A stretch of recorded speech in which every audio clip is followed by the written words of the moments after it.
Good morning again, everybody. Thank you very much for your time. I see in the session there's more than 400 people. It's an amazing amount of people in virtual. Of course, it will be much better if we can meet each other in person, which we understand it's going to be a while, right? Hopefully, going to see you soon. Hopefully next year we can do this. Hopefully, really hopefully. I miss all the hospitality in Philippines. I miss the food. I miss the people. I miss the place. So, but anyway, now this is the best we can get with technology. So today, if you look at my title, it's more on the SASE. Is how VMware SD-WAN deliver the secure, optimized network connectivity to work from anywhere, which is like the big topic today. Nowadays, when people talk about work, there is no discussion about working from office. It's always work from anywhere, work from a coffee shop, work from remote area, work from anywhere. Now, let's start. In the next 35, 40 minutes, we're going to go through three very key things. One is some little bit of background before I jump into the SASE portion is some of the trends that we all very familiar today. And of course, some challenges, some of you may aware, some of you may not. We're going to jump into the VMware SASE architecture. What are those? How VMware is viewing this hype. SASE is a big hype, right?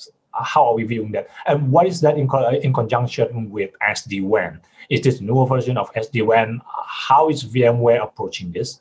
And last but not least is the services being offered in the SASE.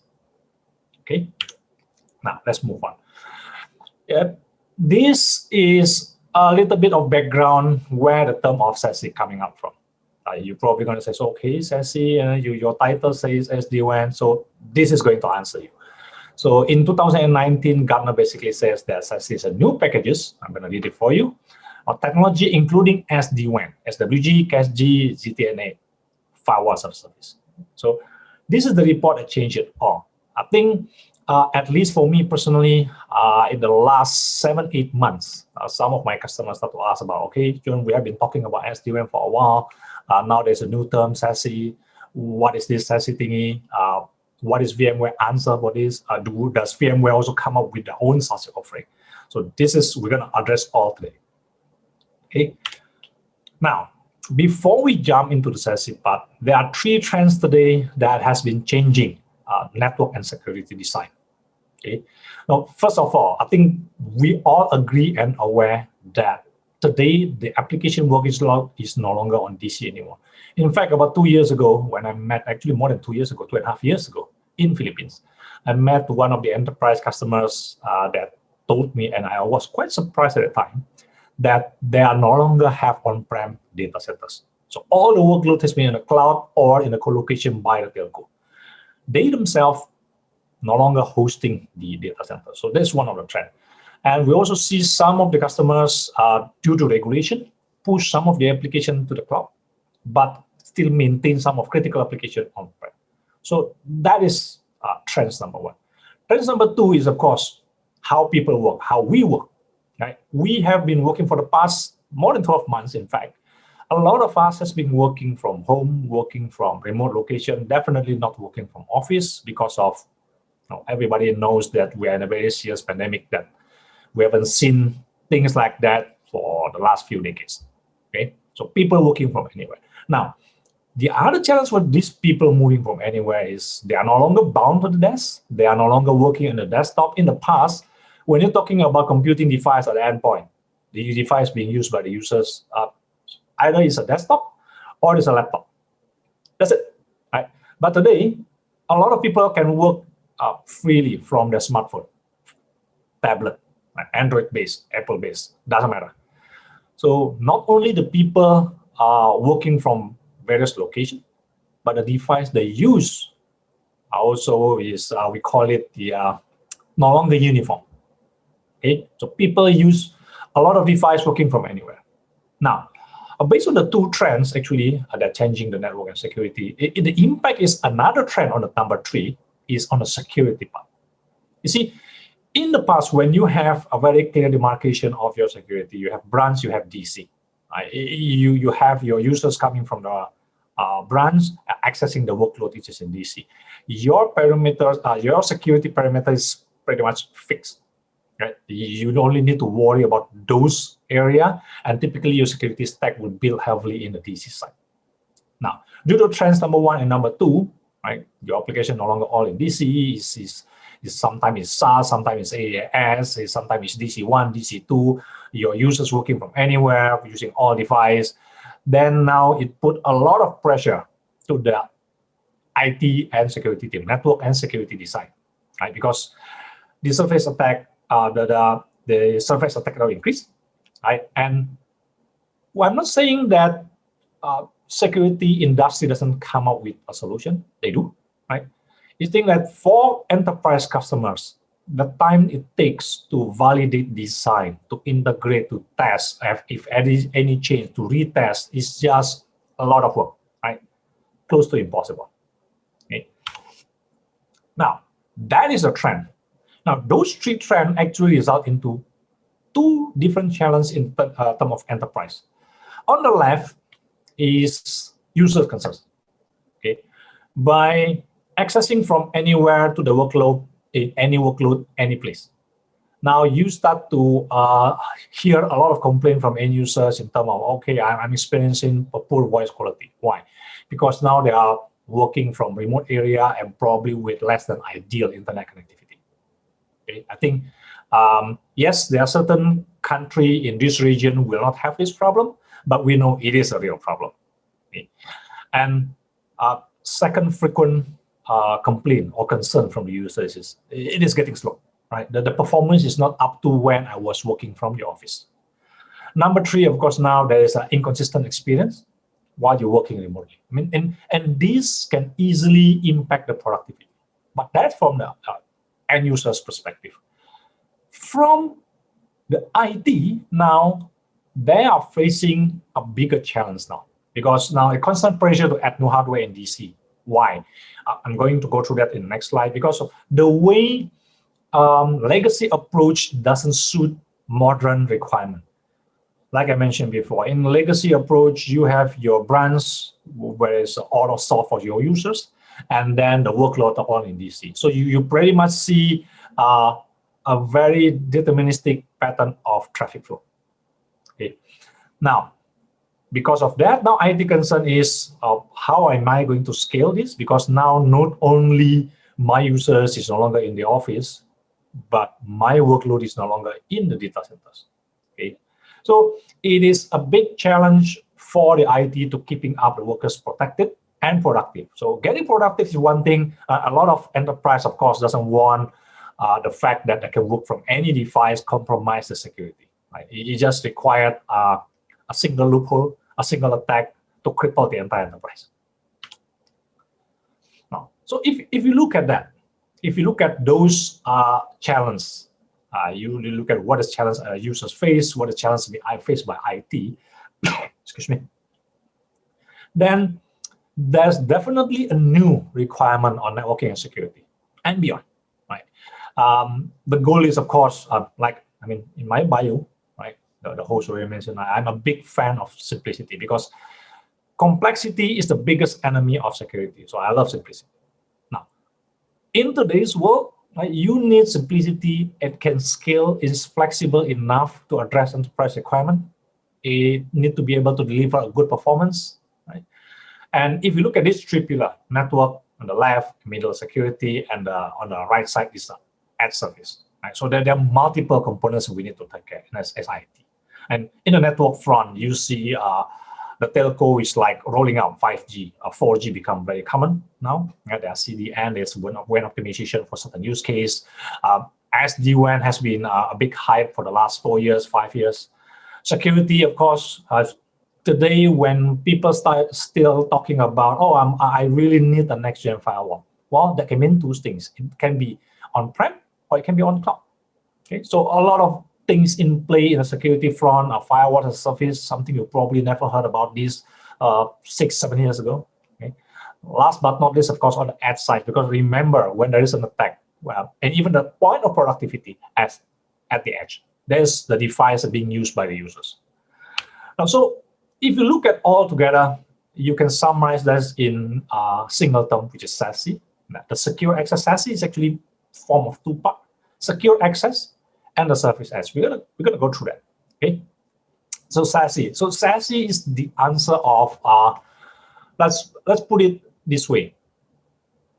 We can make things much simpler by consuming the security as a service, due to the fact that the legacy approach is no longer adequate.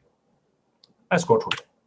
Now, in the traditional WAN and VPN architecture, to address today's need, what you're going to see is that if you keep maintaining the legacy approach, when I say legacy approach, meaning user on the left, you see all of these users here, and then you have data centers. What typically people do in legacy data center is they will create a choke point in the DC. Choke point in the DC, when the users accessing the application in DC, fine. You're going to terminate the connection in the DC, access your app. Okay, but now workload location changed, then the users still have to go to the DC as a choke point, and then from DC they go to the IaaS or they go to the SaaS, right? Basically cloud bound. And the question is why? Why are you doing that? Why are you creating a hairpin, going to your DC, go back to the internet, and then hit the workload in the cloud? Now, if you imagine this within the country, probably the issue won't be as big. But we all know there are certain countries that doesn't have luxury to have SaaS POP or IaaS POP. Right? And a lot of time in certain countries, those workload in the cloud is not located in our country. And this make the hairpin become worse. Okay? Because the reason is very simple. People will talk, okay, yeah, of course, it's going to slower because it's latency. Yes, latency is one. But not only because of latency, and due to the hairpin, we are taking unnecessary route. The extended path actually exposed our traffic into congestion, into packet loss, into jitter, right? Not only latency.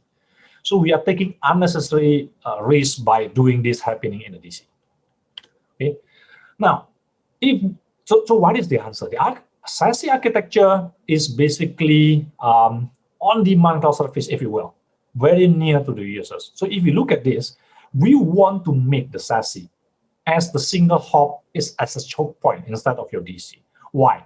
Because SASE can be closer to the users and it can be closer to the workload in the cloud. So you will imagine the traffic, instead of going hairpin to the DC, now we'll just say we hit the choke point in the SASE and says, where do you want to go? If you're accessing your legacy application still sitting in your on-prem DC, fine. SASE, DC, right? And then if you're accessing the cloud, and remember, this is available globally, then you will hit the SASE, and then you're going to access your SaaS or IaaS, which is, of course, much better. You imagine a remote user sitting from one country where they have a POP location there. They don't have to hairpin the traffic back to the data centers thousands of miles away, right? Hundreds of milliseconds, just to exit going to a resource which is already in the country location where he or she is working from. Okay, so that's the beauty of this POP concept. Now, that is SASE. In general, SASE is a service in architecture, it's not a product on itself. Now, what is VMware approach on SASE? See, our approach is POP, right? And when we say POP, I'm going to elaborate a little bit on our SD-WAN portion. For all of you that heard about our VMware SD-WAN, we have been using a cloud delivery SD-WAN. Right? We have gateway, we have a lot of POPs globally. We have 2,700 plus gateway being hosted, maintained by VMware. Right? All of that is to bring the users to clouds, closer to the cloud, and give a better performance. Now, in SASE, we are basically evolving what we already have. The service edge component, we have been doing that for years, right? Of course, I'm going to touch on the secure access portion. So the goal for us, pretty much as SASE as it can be, right? Users on the left, workload on the right, be it on-prem, on cloud, wherever the workload is, you hit the VMware SASE POP, you're going to reach your workload. Now, the questions will be, what are the services in the SASE POP? Of course, when you start to talk about, okay, I'm moving my security perimeter from on-prem into on cloud. Next questions will be, well, can you deliver the service, the security service that I have been enjoying so far? So the answer is in this particular slide, right? So in VMware SASE, when we talk about the SASE port, there are good known security protection, and we're going to go through some of this in a little bit more depth on what it actually does, so that everybody on the same page, right? So the POP itself, again, as a consumable security service. Right? Instead of the end users need to build the on-prem, stacking up the security stack in the DC, make sure all the components from different vendor can be compatible, work properly. One software change, it doesn't need the IT to retest because we're going to do that for you, right? So again, end users going to the SASE POP, enjoying the service, security service, and then access the workload. Now, those are the services, and then what are the VMware component of those services? See, so to sum it all, you see this part, VMware SD-WAN, again, like I told you, for us, the SASE is an evolution of our SD-WAN. We have been doing cloud-delivered service for many years. Okay? Of course, now, not only you need an SD-WAN, which is typically a branch network or very powerful home users, right? But we need to care about the users that work mobile, those who doesn't have access to a networking device, those who work from a coffee shop. Why? Because if they work from home, the kids are doing homeschooling, it can be very distracting. Okay, so that is a VMware Secure Access. We're going to touch a little bit on this, and then of course, last but not least, the Service Edge component, which is the security service. We're going to touch some of the component of this one. Now, on top of that, of course, when you start to have a different type of users, some critical users still working from the branch office, a lot of users working remotely, what is the performance of the application they've been accessing? Okay, so we deliver what we call it the Edge Network Intelligence, that basically telling you what is the baseline of user working remotely, what is the baseline of user working from the branch, how is the experience, and when there is a problem, what is the typical problem? Is it because the DNS resolution is too slow? Is it because there's a congestion? Things like that. So all in all, VMware SASE not only giving you the service, the connectivity, the security service, but it's also give you the visibility to see what is actually going on and how for us in IT to improve the productivity of our dispersed workforce. Okay, now that is the SASE part. Let's pivot a little bit, double click a little bit on the secure access part, right? Because when we talk about SD-WAN, people automatically will think, okay, SD-WAN is networking stuff, connecting branch, remote branch, very powerful home users to the workload. Yes, that's correct. So we need to address those mobile users, road warrior with just a laptop, 4G dongle, or a free Wi-Fi internet. How are they going to access that? So the answer is secure access. As you all know, VMware has been in the EUC part, right?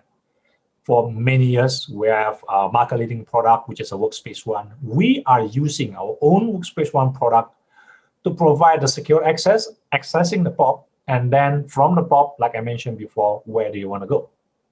Same logic, same workflow. Just that today, you have multiple options that you can have the corporate issue devices fully managed, controlled by the IT 100%, when you can have a granularity of security of controlling some of the access from the endpoint, and then, of course, also on the SASE POP component. So there are certain areas that will like control on endpoint, there are certain components you will like to control at the SASE. Of course, there are also a chance that your employee is working using their own device. You can't control it, but still, there needs to be a mechanism to secure connectivity using the tunnel, of course, right? Going to the POP, and then before they access the application, we need to steer the traffic through all the security measures. Okay. Now, so in the secure access part, There are typically a scenario like this, where this is a POP, right? And the POP is a secure access component is one of them. You will have users is fully managed by your enterprise. You have unmanaged device, which is typically a BYOD by the employee. But of course, which is very rare, I will have to say, there are certain industries that will not even allow this, where the users can use just a browser from any device in a public location. Right? This is, of course, a very rare use case. Now, on the brand side and power user side, you will still have the SD-WAN component from VMware to connect to you to connect you to the workload, be it in DC or IIS or anything in the cloud. So this is the VMware Secure Access component. So the goal of this into a single management of VMware is to provide you a consistent policy. Okay, of course, brands. For those who know our SD-WAN, we have a very good patented technology. DMPO is a well-known technology for SD-WAN that basically can remediate less than ideal, let's put it that way, less than ideal underlay transport for you to get assured application performance. Right? We are not going to dive into this too much. Let's go into the next part. Okay, you're probably wondering, okay, I have a secure access, then I have an SD-WAN, I have workload. How is gonna flow, right? So very simple. You have your mobile warrior, right? Road warrior connect to the tunnel, going to the POP, and in the POP, then you access a SaaS. Before that, you're going to go into your security component. We're going to talk through this about a little bit more detail on this part. And then, if you wanna, for the branch office users, those who are still working in the branch office, of course, again, SD-WAN will refer you to the POP and then access your workload. If you have a DC workload, same logic. Okay, now. We've been talking about mobile warrior and then pushing your security from on-prem to the cloud. Then the question is, what are the things you can enjoy in the cloud? Now, cloud web security. Right? Cloud web security is nothing new. I believe some of you already know there's multiple players, and then you're probably gonna ask questions, what is the difference between the VMware cloud web security compared to the others? I'm gonna walk through that. Okay. So in general, these are the services being offered in the cloud web security. Okay. We're going to go through some of this a little bit deeper. That you go through this cloud web security before you access your cloud workload. Okay. Now, use case. Cloud web security use case. Of course, some of the very simple use cases, of course, control access to some certain website, like in the form of URL filtering. Very popular use case is email document download protection. Okay, this is very interesting part. Visibility and control. You will be introduced to what's called sanctioned apps and unsanctioned app. Basically, sanctioned app is basically the application that is controlled, managed by IT. Unsanctioned app is some rogue application that you know is running inside your IT infrastructure, but it's not your official application. Okay. Last but not least, which is very important, is protected sensitive data. How are you going to do that? This is all the use case of cloud web security. Now, why is VMware Cloud Web Security is interesting, right? I'm not going to go through all of these 4 blocks. My favorite, of course, it needs to be this POP thing. Why? You see, when you start to enjoy a service, then you would like to make sure that you have a lot of location where this service can be enjoyed. Okay. We are working on rolling up a lot of POPs. When by the time we finish, we will have 53 POPs across the globe. Of course, it doesn't mean that you only have like 53 devices. It's actually a cluster of devices, a cluster of service to support you, our customers. And on the bottom left is, of course, it will be easier for you if your network flow, your decision on the network to steer the traffic and the security in a one nice single flow control from a single pane of glass. All right, so let's go through that. First thing first, when we start to talk about cloud web security, in fact, today, in today's application, where all the applications basically encrypted using SSL, okay, it is fair to say, if you would like to do next step security, looking into the content, doing some security measurement or prevention, threat prevention, first thing first, you need to decrypt the encrypted traffic. So that is the first service is available in the CWS, the Cloud Web Security. So you need to decrypt that, the ability to decrypt the traffic before you can do anything else. Okay. So if, let's say, one day you say, okay, I'm gonna exclude certain traffic workflow from the SSL inspection, that is actually mean you don't want to do anything else for that traffic, because you can't do threat protection for a traffic you already bypassed from the inspection, because there's nothing you can do.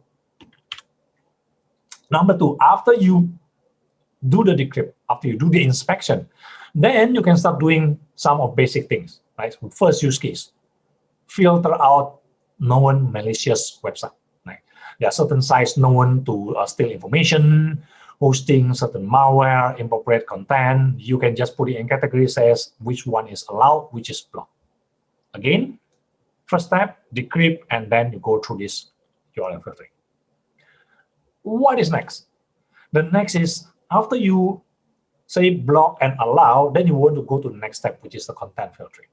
You would like to be able to say, I'm not going to allow certain remote and control command. I will not allow executable file, but PDF, Word document, basically Office document going to my SaaS is going to be allowed. Okay, so you can control it both in upload direction or download direction. So content filtering, next step. So after you allow or disallow certain content, what is next? Threat protection. Allowing certain familiar Office document doesn't mean you can just relax and assume that the document is safe. Of course, not, right? So what you would like to do is you go through the threat protection phase. This is where the first thing you're going to check, does this file has its known threat? Based on the file has, there's a big database there. And it is not, then you're going to check based on signature. Does it contain virus? Any form of virus, any form of known virus? Okay. So these two is basically saying that I'm going to compare you against something I already know. But what if it is not known? It's not in the hash, it's not in the antivirus, then sandboxing. So as the terms refer to sandbox, you're basically putting that into a secure environment, containerized environment, where you're going to open up the payload and then see what is actually in. So in short, if you look at that, you go to the payload sandbox and see, okay, what is in there? If it actually have certain command and control or dangerous payload, then we're going to put this particular file hash into the database. So next time when we see that again, it gets blocked.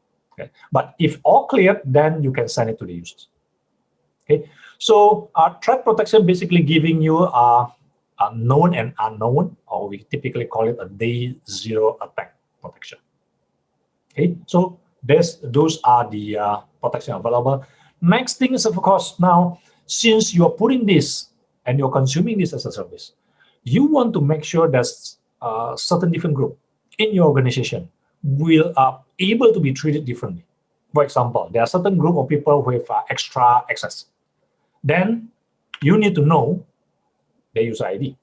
Okay, so there is an integration between the Cloud Web Security with the IDP, identity provider, okay, where it will give you a token using a SAML that basically telling you this particular group of users are allowed to do certain things. But of course, there are certain contractors, some as interns, employee, or certain group of device will be able to upload some things but can't download things. Okay, so knowing who is who and what they're accessing is, of course, very important. This is also delivered in the Cloud Web Security. And then this is the thing I mentioned before. Sanctioned application, unsanctioned application. And then you have an option to say, I would like to enforce this cloud access security brokers when it is a sanctioned application. So meaning, I would like to see the visibility and do control. For example, you can upload only, you can't download on certain SaaS application. Okay, vice versa. So if it is unsanctioned, again, what you want to do. Now, the key thing on this is knowing your application. You see, you can't do really meaningful security policy without really knowing what is actually going on. So visibility is key. So there need to be some feasibility assessment, knowing you definitely know, not probably, you definitely know what are the official application, but most likely you will not know all the unsanctioned application. Right? So do a discovery, put it in right category, and then apply your policy. Last but not least, and I put this, is DLP, data loss prevention. For those who has been doing security for years, I believe you will agree with me. DLP is probably one of the most complex security projects.